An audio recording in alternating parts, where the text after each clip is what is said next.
Welcome to the Aquademia podcast. Our diet is hurting the environment in myriad ways. I mean, we desperately need to eat more seafood. This is a pioneering industry with a whole lot of people who have really good ideas and a lot of experience and are unafraid. Aquademia is your go-to podcast for a fresh take on all things seafood.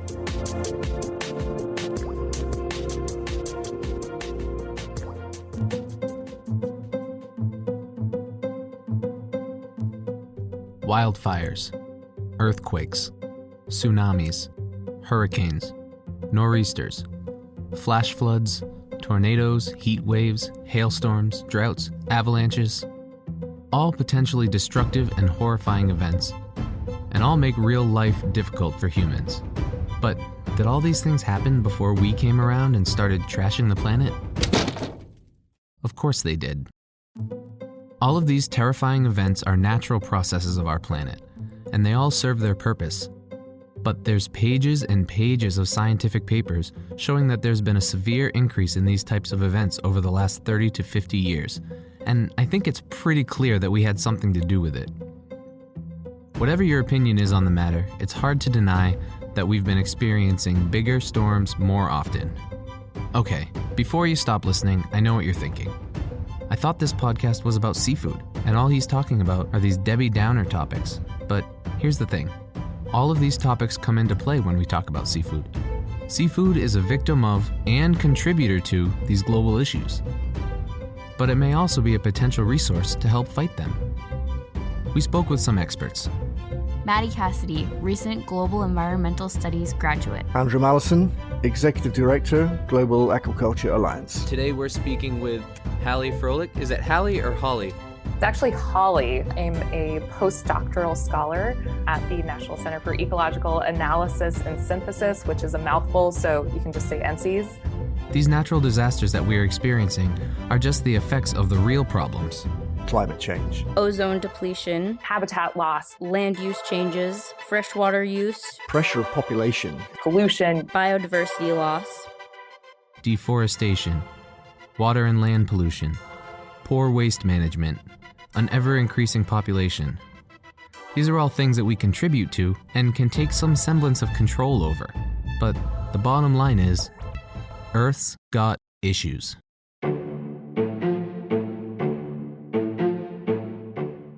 I asked our experts to focus on a couple of these topics so we can talk about how seafood impacts them, the planet, and us as a species. They all agreed that the biggest areas to focus on are climate change, ocean acidification, the Earth's growing population, and biodiversity loss. Now, we're going to have an entire episode dedicated to climate change, so I won't dwell on that too much. But as I'm sure you can imagine, it came up quite a bit in these conversations.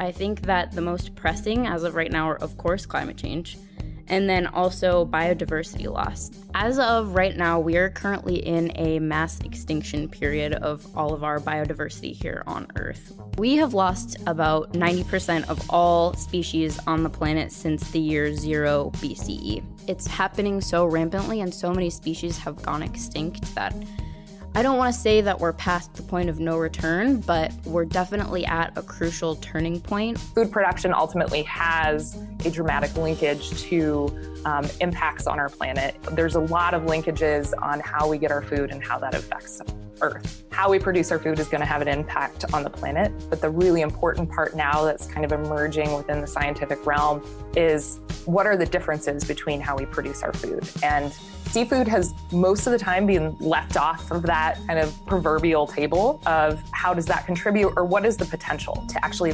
lower that impact. And so new research have been really diving in deep to understand what are the potential benefits from seafood production or limits. If we're looking at whether that's wild-based capture versus aquaculture, we can find those differences. So for instance, in the fisheries world, small pelagic species are usually easier to catch, which means that they have a lower overall impact. If it's trawling versus longline, very different impact. And then on the other side, we have aquaculture, which you can have very different components or relative impact on the environment. I think that manifests itself in our world of seafood in two areas, which is warming of the oceans and also acidification.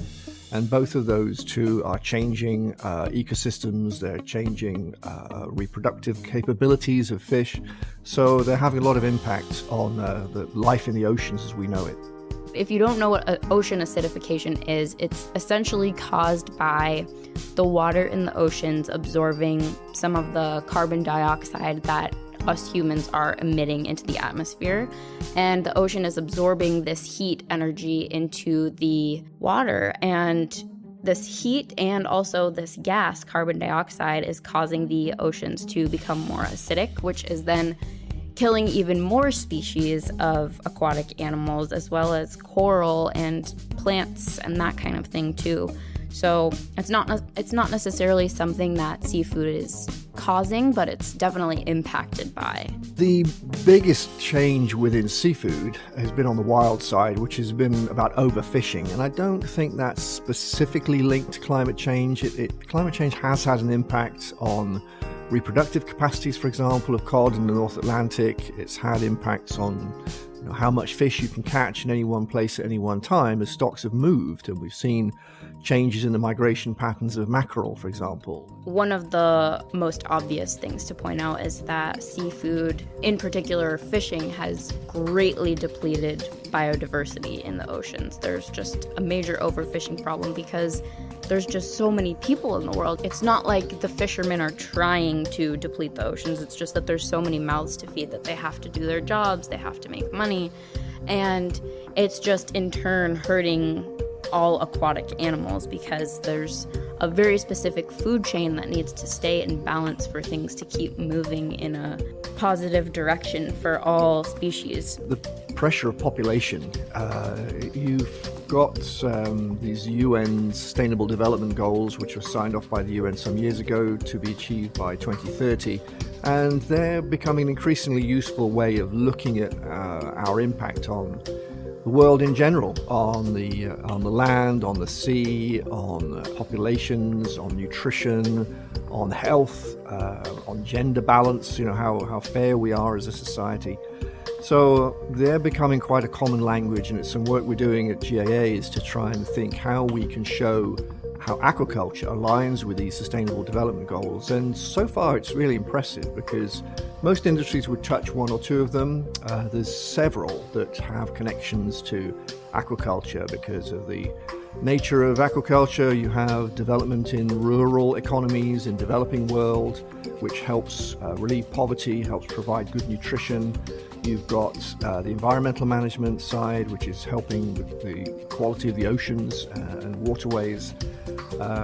You've got nutrition from the omega-3s point of view, providing micronutrients to everybody. So there's lots of ways which we're finding aquaculture is contributing under these sustainable development goals. So there's all these types of trade-offs and components that have kind of been ignored, but end up being really, really important when we're thinking about these long-term food production questions. As you heard them say, these issues are real and need to be addressed. So I asked them straight out, what can we do? What can you, as a listener, do today to help start working towards the improvement of these environmental issues that are facing our planet?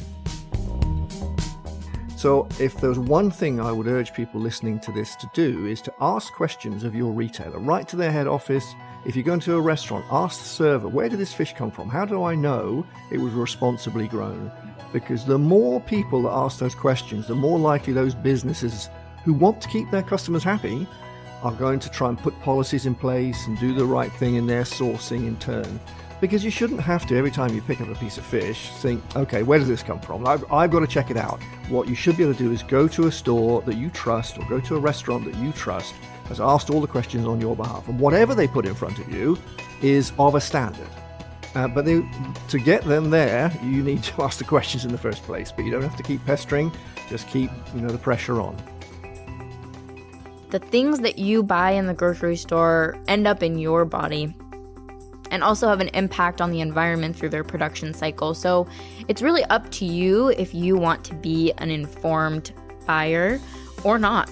But if you do want to be an informed buyer, then thinking about sustainability issues, eco-labels, climate change, all of these things, if you just have that in the back of your mind, even if it's not at the forefront, then you're going to make more healthy decisions for yourself, healthy decisions for the environment, and that's really all we can ask of you. Vote for the people that support and stand with the things that you want to see change, where you want to see change done, right? So that is a powerful tool for action against how we allocate resources, how we deal with food production, right? All of that. And I don't mean to get political, but fundamentally who we put into office influences how we operate in this world. We should be encouraging people to eat more fish of whatever sort, whatever they like, go and eat it. But whatever they like and wherever they're buying it from, they, as we touched on earlier, ask the questions, make informed choices. Go to those retailers who you know are making the effort to find the right stuff for their consumers, doing the right things, because not all of them are. Eat more responsible seafood. Whether it's wild or farmed, it's got to be responsible. Collectively, these small life choices that you make can have a really substantial and beneficial impact, not just the environment, but on your health. One conversation at a time can be really, really powerful to say that you actually have control. You have some control to health, and what you eat is part of that.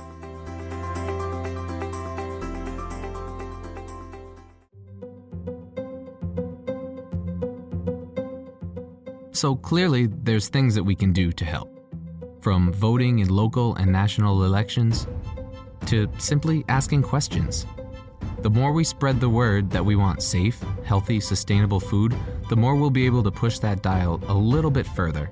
So ask the questions, take the time to do some research, and eat more seafood. That's how we, as seafood lovers, are going to start facing these issues head on.